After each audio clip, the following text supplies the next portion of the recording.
అనంత కరుణామయుడైన దైవం అవతరింపజేశాడు. కాబట్టి మానవులను సృష్టించిన దైవానికి మానవ బలహీనతలేమిటో మానవులకి ఇదేమిటో అన్నీ తెలుసు. కాబట్టి చెబుతున్నాడు అల్లాహు తబారక తాలా, మీరు ఉపవాసం ఉండండి అని చెబితే మరి నిజంగా అతను ఉపవాసం లేని పరిస్థితుల్లో ఉంటే ఏం చేస్తాడు? ఉపవాసం ఉండకుండా పోతే దైవాజ్ఞను ధిక్కరించినట్టు అవుతుందిగా. అందుకోసం దైవం ఇక్కడ మినహాయింపిస్తున్నాడు. ఏమిటి? అయితే మరి వ్యాధిగ్రస్తులైన వారు ఎవరికైనా కానీ వ్యాధిగ్రస్తులైతే, అయ్యా వ్యాధి వచ్చింది, అది మామూలు సహజమే, మనిషి అన్న తర్వాత కాయలాలు వస్తుంటాయి, అనారోగ్య పాలవుతుంటాడు.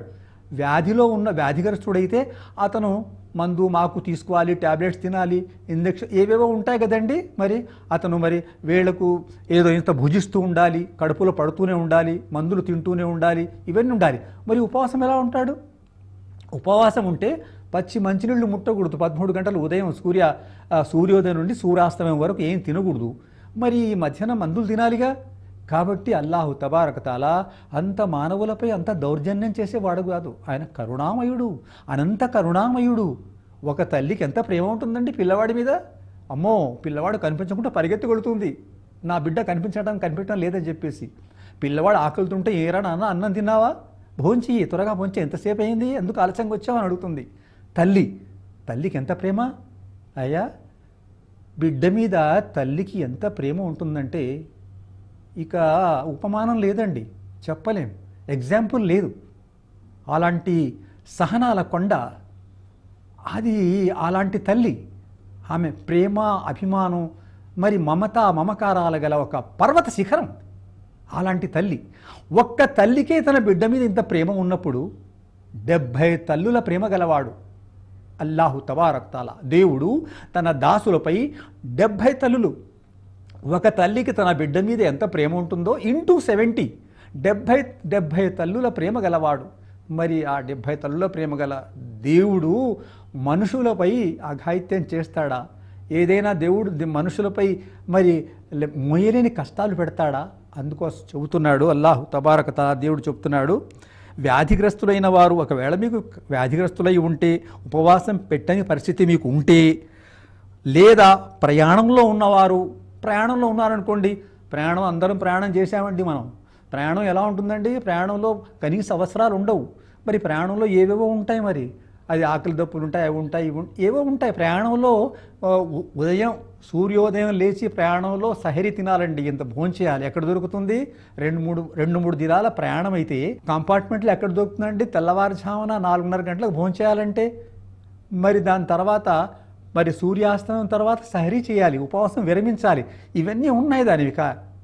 అవి ఎక్కడ దొరుకుతాయి? లభ్యం కావు. కాబట్టి వ్యాధిగ్రస్తులైన వారు లేదా ప్రయాణంలో ఉన్నవారు ఆ ఉపవాస దినాలను వేరే దినాలలో పూర్తి చేయాలి. చూసారా? అది తల్లి ప్రేమ. తల్లికి పిల్లవాడి మీద బాధ ఏదైనా ఉంటే, నాన్న ఇప్పుడు వద్దులేరా, తర్వాత చెద్దు కానలే, ఇప్పుడు కాదు తర్వాత, ఇలా అంటుంది తల్లి. అట్లే దైవం చెబుతున్నాడు, ఒకవేళ నువ్వు వ్యాధిగ్రస్తుడివై ఉంటే లేకుంటే ప్రయాణంలో ఉంటే నీకు కష్టమవుతుంది, పెట్టవలసిన అవసరం లేదు, ఉపవాసం పెట్టకు. మరి వేరే దినాల్లో పూర్తి చేయాలి.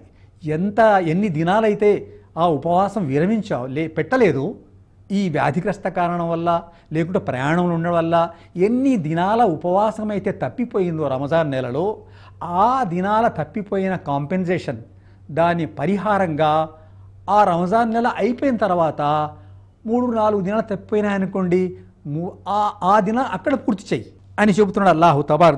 దైవం చెబుతున్నాడు, అల్లా మీకు సౌలభ్యం కలుగజేయాలని అభిలషిస్తున్నాడు. చూసారా? అల్లా కష్టపెట్టాలని కాదు, మీకు సౌలభ్యం కలగజేయాలని అభిలషిస్తున్నాడు. మీకు సులభంగా ఉండాలి, మీకు కష్టంగా ఉండకూడదు ఈ ఉపవాసం. అనంత కరుణామయుడు కదండి. కాబట్టి అల్లాహ్ తాలా చెప్తున్నాడు, మీకు సౌలభ్యం కలగజేయాలని అభిలషిస్తున్నాడు. మిమ్మల్ని కష్టపెట్టాలనే తలంపు ఆయనకు లేదు. కనుక మీరు ఉపవాస దినాల సంఖ్యను పూర్తి చేయగలగటానికి ఈ ఎగ్జంప్షన్ ఎందుకుంది? మీరు తప్పిపోయిన ఉపవాస దినాల సంఖ్యను పూర్తి చేసుకోవటానికి. 29-30 దినాలు ఉపవాసం పూర్తిగా ఉంటుందండి అసలు ఇలాంటివన్నీ లేకపోతే.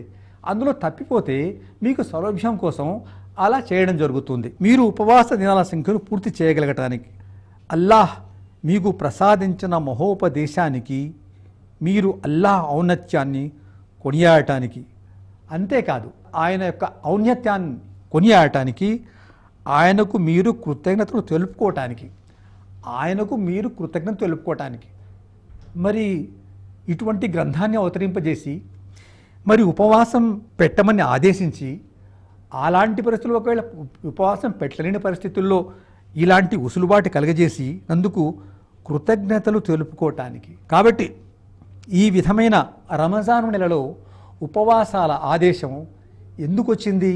ఉపవాసాల వల్ల దైవానికి కలిగేదేమీ లేదండి. ఉపవాసం ఉండటం వల్ల మన ఇళ్లల్లో మిగిలే ఆహారం ఏమైనా దైవానికి ఇస్తామా? అలా కాదు. ఉపవాసం ఆచరించటం వల్ల మనిషిలో భయభక్తులు జనిస్తాయి. చూసారా, మనిషి వల్ల కలిగే సకల చెడులు, సమాజంలో ఉన్న సకల అరిష్టాలన్నీను మనిషితో వస్తున్నాయి, వ్యక్తితో వస్తున్నాయి. ఈ వ్యక్తి సంస్కరింపబడాలి. ఈ వ్యక్తికి ఒక మనోవికాసం జరగాలి. వ్యక్తి మంచివాడు కావాలండి. సమాజం అంటే మరేదో ఎక్కడి నుంచో వచ్చిందేం కాదండి. సమాజం అంటే వ్యక్తుల సమూహమే సమాజం. ఆ సమాజం బాగుండాలంటే వ్యక్తి బాగుండాలి. వ్యక్తులు బాగలేకుంటే సమాజం మరి ఎన్ని ప్రయత్నాలు చేసినా, ఎన్ని పోలీస్ స్టేషన్లు పెట్టుకున్నా, ఏం చేసుకున్నా కానీ జరగదండి. వ్యక్తి సంస్కరింపబడాలి. వ్యక్తి మంచివాడై ఉండాలి. కాబట్టి ఈ ఉపవాసం వ్యక్తిలో దైవభక్తి, భయభక్తులు జనిస్తాయి. దీనివల్ల ఎలా జనిస్తాయి భయభక్తులు? ఉదయం మామూలుగా తినేవాడండి. ఉదయం సాయంత్రం ఏమో తినేవాడు. మరి ఉదయం టిఫిన్ చేస్తాడు, మధ్యాహ్నం భోజనం చేస్తాడు, రాత్రికి భోజనం చేస్తాడు. ఈ మధ్యన టీలు అవి ఇవి చిరుతిండ్లు తింటూనే ఉంటాడు. అప్పుడు కానీ వీరి కడుపు నిండదు. అయినా కానీ ఆనాడు కేవలం దైవం నన్ను చూస్తున్నాడనే దాంతో అతను ఉపవాసం ఆచరిస్తాడు. ఉపవాసం ఉంటాడు. ఏం తినడు, తాగడు. నాలుక పెరుక్కుపోతుంటుంది. నాలుక మరి దాహంతో అయినా ఒక్క చుక్క మంచినీళ్ళు ముట్టాడు. ఎందుకు? ఎవరి వల్ల? ఎవరు చూస్తున్నారని? పోలీసులు ఉన్నారనా? కాదు, దైవం చూస్తున్నాడు. నేను దైవం కోసం ఉపవాసం ఉన్నాను, దైవం చూస్తున్నాడు, కాబట్టి నేను దైవానికి భయపడుతున్నాను అనే విధంగా పెడతాడు. ఆ విధంగా 30 దినాలు జీవన అవసరమైన ఆహార పానీయాలు మానుకోవడం వల్ల మనిషి దైవానికి భయపడే ఒక అలవాటు ఇంకల్కేట్ అవుతుంది, అలవరుతుంది.